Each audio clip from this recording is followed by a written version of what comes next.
விஜய்க்கா அரசியல் தெரியல, அடிச்சு தூக்குறாரே. தனி பெரும்பான்மையை நோக்கி தாவைக்க கருகும் இரட்டை இலை. தமிழக சட்டப்பேரவையில் தனி பெரும்பான்மையை நோக்கி முதல்வர் விஜய் தலைமையிலான தமிழக வெற்றிக் கழகம் அரசியல் நகர்வுகளை வேகப்படுத்தி வருவதாக அரசியல் வட்டாரங்களில் பரபரப்பாக பேசப்பட்டு வருகிறது. நாளுக்கு நாள் மாறும் கூட்டணி, எதிர்க்கட்சி எம்எல்ஏக்களின் ராஜினாமா என அடுத்தடுத்த அரசியல் நிகழ்வுகள் தாவேக்காவுக்கு சாதகமான சூழலை உருவாக்கி வரும் நிலையில், இடைத்தேர்தலில் அனைத்து தொகுதிகளிலும் வென்றுவிட்டால் 5 ஆண்டுகள் எவ்வித சிக்கலும் இன்றி ஆட்சியில் நீடிக்கலாம் என விஜய் திட்டமிட்டுள்ளதாக பனையூர் வட்டாரங்கள் தெரிவிக்கின்றன. நடைபெற்று முடிந்த 2026 தமிழக சட்டசபை தேர்தலில் தமிழக வெற்றிக் கழகம் 108 தொகுதிகளில் வெற்றி பெற்று மிகப்பெரிய கட்சியாக உருவெடுத்தது. அதே நேரத்தில் திமுக 59 இடங்களிலும், அதிமுக 47 இடங்களிலும் வெற்றி பெற்றன. பெரம்பூர் மற்றும் திருச்சி கிழக்கு ஆகிய 2 தொகுதிகளில் வெற்றி பெற்ற விஜய் பின்னர் திருச்சி கிழக்கு தொகுதி உறுப்பினர் பதவியை ராஜினாமா செய்ததால் தற்போது தாவேக்காவின் பலம் 107 ஆக இருந்தது. ஆனால் ஆட்சி அமைப்பதற்கு தேவையான எண்ணிக்கையை எட்டுவதற்கான பலம் இல்லை. இதனையடுத்து காங்கிரஸ், இந்திய கம்யூனிஸ்ட், மார்க்சிஸ்ட் கம்யூனிஸ்ட், விடுதலை சிறுத்தைகள் மற்றும் இந்திய யூனியன் முஸ்லீம் லீக் உள்ளிட்ட கட்சிகளைச் சேர்ந்த உறுப்பினர்கள் தாவேக்காவுக்கு ஆதரவு தெரிவித்தனர். இதனையடுத்து தாவேக்கா தலைவர் விஜய் தலைமையிலான அரசு பொறுப்பேற்றது. ஆனால் ஆட்சி அமைந்த பிறகும் பரபரப்புகள் ஓயவில்லை.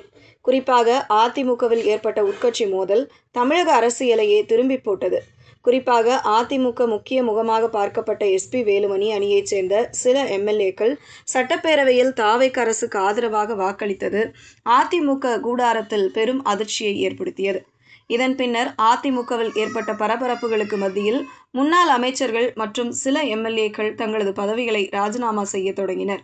விராலிமலை தொகுதியைச் சேர்ந்த சி. விஜயபாஸ்கர், எம்.ஆர். விஜயபாஸ்கர் உள்ளிட்டோர் தங்களது பதவிகளை ராஜினாமா செய்துள்ளனர்.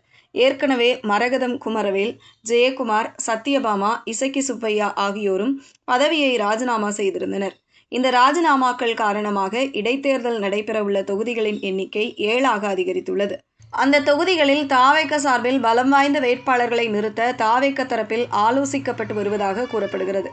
ராஜினாமா செய்த முன்னாள் அதிமுக எம்எல்ஏக்களில் சிலர் தாவேக்காவில் இணைய வாய்ப்பிருப்பதாகவும், அதே தொகுதிகளில் மீண்டும் அவர்களே தாவேக்கா வேட்பாளர்களாக களமிறங்கலாம் என்றும் தகவல்கள் வெளியாகியுள்ளன. இதற்கிடையே எதிர்க்கட்சிகளின் கூட்டணியிலும் மாற்றங்கள் தொடர்ந்து நிகழ்கின்றன. திமுக கூட்டணியில் இருந்த கட்சிகளான காங்கிரஸ், மதிமுக, இந்திய யூனியன் முஸ்லீம் லீக் உள்ளிட்ட கட்சிகள் நேரடியாகவே தாவேக்காவுக்கு ஆதரவு தெரிவித்துள்ளன. இடதுசாரி கட்சிகளுக்கும் திமுகவுக்கும் இடையே கருத்து வேறுபாடுகள் ஏற்பட்டுள்ள நிலையில் அவர்களும் தாவேக்கா ஆதரவு நிலைப்பாட்டினை எடுத்துள்ளன. இதனையடுத்து தாவேக்கா தலைமையில் புதிய கூட்டணியை உருவாக்கும் முயற்சியும் நடந்து வருகின்றன. இந்த நிலையில் தமிழக சட்டப்பேரவையில் தனிப்பெரும்பான்மையை நோக்கி முதல்வர் விஜய் தலைமையிலான தமிழக வெற்றிக் கழகம் நகர்ந்து வருவதாக தகவல்கள் உலாவுகின்றன. தற்போதைய சூழலில் சட்டப்பேரவையில் தனிப்பெரும்பான்மைக்கு 118 உறுப்பினர்கள் தேவை. தற்போது தாவேக்காவின் பலம் 107. அதற்கு ஆதரவு தெரிவித்து வரும் முன்னாள் அமமுக எம்எல்ஏவும் தற்போது சுயேட்சை உறுப்பினரான காமராஜை சேர்த்தால் எண்ணிக்கை 108ஆக உள்ளது. மீதமுள்ள எண்ணிக்கையை எட்ட இடைத்தேர்தலே முக்கிய வாய்ப்பாக பார்க்கப்படுகிறது. திருச்சி கிழக்கு உள்ளிட்ட 7 தொகுதிகளிலும் தாவேக்கா வெற்றி பெற்றால் அதன் பலம் மேலும் உயரும்.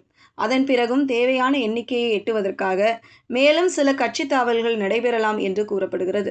குறிப்பாக சில அதிமுக எம்எல்ஏக்கள் ராஜினாமா செய்யலாம் என்றும் தகவல்கள் பரவி வருகின்றன.